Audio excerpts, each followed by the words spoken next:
नमस्कार। तिब्बत टीवी के हिंदी प्रसारण में स्वागत है। तिब्बत टीवी के साप्ताहिक हिंदी समाचार में हम दर्शकों को परम पावन दलाई लामा, वर्तमान तिब्बत के परिस्थिति, निर्वासन में तिब्बत तथा तिब्बत मुक्ति साधना के संदर्भ में जानकारी प्रस्तुत करते हैं। मैं हूं तेंजिन पलजोर। आगे देखिए इस सप्ताह के प्रमुख खबर। केंद्रीय तिब्बती प्रशासन द्वारा तिब्बती लोगों की ओर से परम पावन दलाई लामा जी के प्रति दीर्घायु प्रार्थना। परम पावन दलाई लामा जी ने चेक गणराज्य की राष्ट्रपति पीटर पैवेल को बधाई दी। तिब्बती जनक्रांति दिवस की संसदीय प्रतिनिधिमंडल अतिथियों ने परम पावन दलाई लामा जी और केंद्रीय तिब्बती प्रशासन के प्रमुखों के साथ मुलाकात की। निर्वासित तिब्बती संसद के 5वें सत्र के उद्घाटन में तिब्बत मुक्ति साधना में समर्पित प्रयासों के लिए जोर दिया। निर्वासित तिब्बती संसद की उप अध्यक्ष डोल्मा त्सिरिंग ने तिब्बत ब्रीफ 2020 के इटालियन संस्करण की विमोचन की। संयुक्त राष्ट्र के साइट इवेंट में तिब्बतियों तथा युगुरों पर मानवाधिकार उल्लंघन की विषय उठाया गया। समाचार विस्तार इस प्रकार से है। केंद्रीय तिब्बती प्रशासन ने तिब्बत के अंदर और निर्वासन में रह रहे तिब्बती लोगों की ओर से 15 मार्च 2023 को धर्मशाला स्थित तिब्बती बुद्ध मुख्य विहार में परम पावन दलाई लामा जी के लंबे जीवन के लिए दीर्घायु प्रार्थना आयोजित किया था। इस दीर्घायु प्रार्थना समारोह में केंद्रीय तिब्बती प्रशासन के प्रमुखों, विभिन्न तिब्बती बौद्ध परंपराओं के आध्यात्मिक गुरुओं, प्रशासनिक अधिकारियों तथा जनता ने भाग लिया था। अपने संबोधन में परम पावन दलाई लामा जी ने अपनी अच्छे स्वास्थ्य की पुष्टि की और ये आश्वासन दिया कि वह 10 से 15 साल से अधिक समय के लिए बौद्ध धर्म तथा मानव कल्याण के लिए जीवित रहेंगे। इस सोमवार परम पावन दलाई लामा जी ने माननीय श्री पीटर पैवेल को एक पत्र लिखकर उन्हें चेक गणराज्य की नई राष्ट्रपति चुने जाने पर बधाई संदेश भेजा है।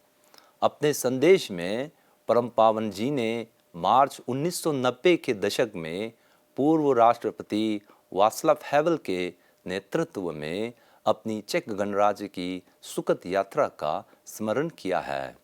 साथ ही उन्होंने नए राष्ट्रपति को चेक गणराज्य की लोगों के इच्छाओं और आकांक्षाओं को पूरा करने में आने वाली चुनौतियों का सामना करने हेतु सफलता मिलने के लिए कामना की है। 10 मार्च तिब्बती राष्ट्रीय जनक्रांति दिवस के मुख्य अतिथियों जैसे यूरोपीय संघ के संसदीय प्रतिनिधिमंडल, मैक्सिको संसदीय प्रतिनिधिमंडल, लिथुआनिया के सांसद तथा अमेरिका के नेशनल एंडोमेंट फॉर डेमोक्रेसी के प्रमुखों ने परम पावन दलाई लामा जी, केंद्रीय तिब्बती प्रशासन के सिक्यों, निर्वासित तिब्बती संसद के अध्यक्ष सोनम तेम्फेल, कालुन नोर्जिन डोल्मा आदि अनेक अधिकारियों के साथ मुलाकात की है।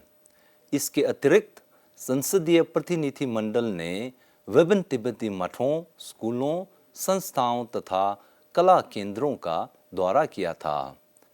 सभी प्रतिनिधिमंडल ने ये आश्वासन दिया कि तिब्बत चीन संघर्ष की समाधान के लिए निरंतर समर्थन देते रहेंगे और परम पावन दलाई लामा जी के नेतृत्व में तिब्बती लोकतांत्रिक प्रणाली तथा संस्कृति का सराहना किया है। प्रतिनिधिमंडल के साथ मुलाकात के दौरान सिक्योंग पेम्बा त्सिरिंग ने उन्हें परम पावन दलाई लामा जी का मानव कल्याण हेतु योगदानों, तिब्बती संघर्ष, वर्तमान तिब्बत की बिगड़ती स्थिति इत्यादि अनेक विषयों पर चर्चा की। संसदीय प्रतिनिधिमंडल का तिब्बती जनक्रांति दिवस की समारोह में भाग लेकर चीन से ये स्पष्ट संदेश दिया है कि विश्व के सभी देश तिब्बत के साथ है। केंद्रीय तिब्बती प्रशासन के 17वां निर्वासित तिब्बती संसद के 5वें सत्र 15 मार्च 2023 से शुरू हुआ था। यह सत्र 10 दिनों के लिए चलेगा।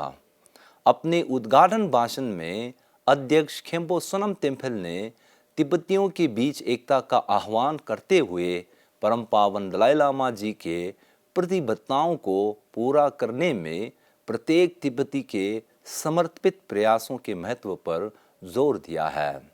साथ ही उन्होंने पूरे विश्व में तिब्बत मुद्दे के प्रति समर्थन की बढ़ती संख्या तथा तिब्बत मुद्दे पर विधेयक की प्रस्तुत करने के लिए सराहना किया है और हाल में गठित तिब्बत पर मैक्सिकन संसदीय समूह तथा स्पेनिश सीनेट में तिब्बत पर अंतर संसदीय समूह का स्वागत किया है। निर्वासित तिब्बती संसद के उपाध्यक्ष डोल्मा त्सिरिंग का इटली यात्रा के दौरान उन्होंने राजधानी रोम में तिब्बती इतिहासकार प्रोफेसर माइकल वैन वाल्ट प्राग के पुस्तक तिब्बत ब्रीफ 2020 की इटालियन वर्जन का विमोचन की थी। इस पुस्तक विमोचन कार्यक्रम को तिब्बत समर्थक समूह इटली तिब्बत संघ ने आयोजित किया था। अपने संबोधन में संघ के अध्यक्ष क्लॉडियो कार्डेली ने तिब्बत मुद्दे के लिए अधिक जागरूकता बढ़ाने हेतु तिब्बत समर्थक समूह के प्रयासों के बारे में जानकारी दी है। उपाध्यक्ष डोल्मा त्सिरिंग के साथ इस कार्यक्रम में जिनेवा तिब्बत कार्यालय के प्रतिनिधि तथा इटली तिब्बत समुदाय के अध्यक्ष त्सेतेन बेरगोमे ने भाग लिया था।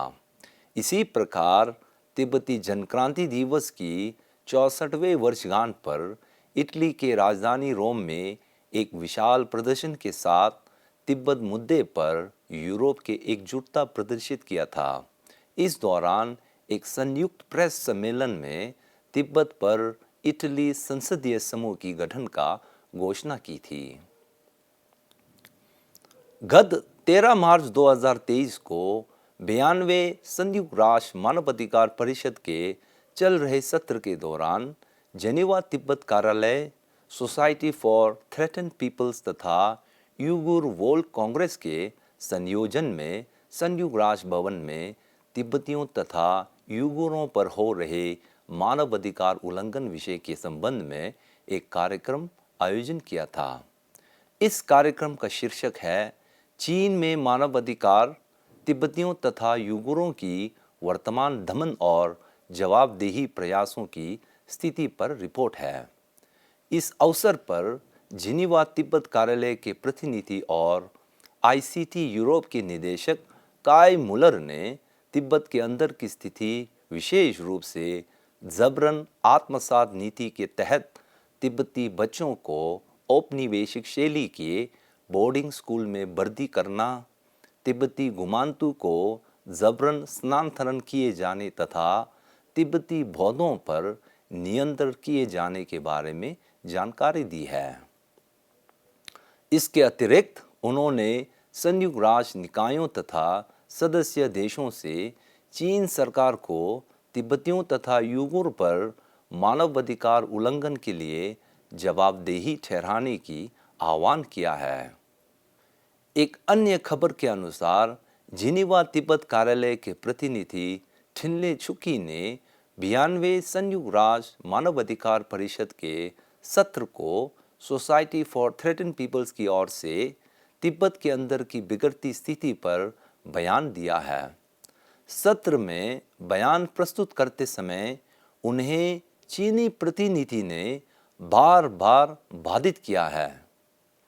इसी के साथ आज का खबर यही समाप्त होती है।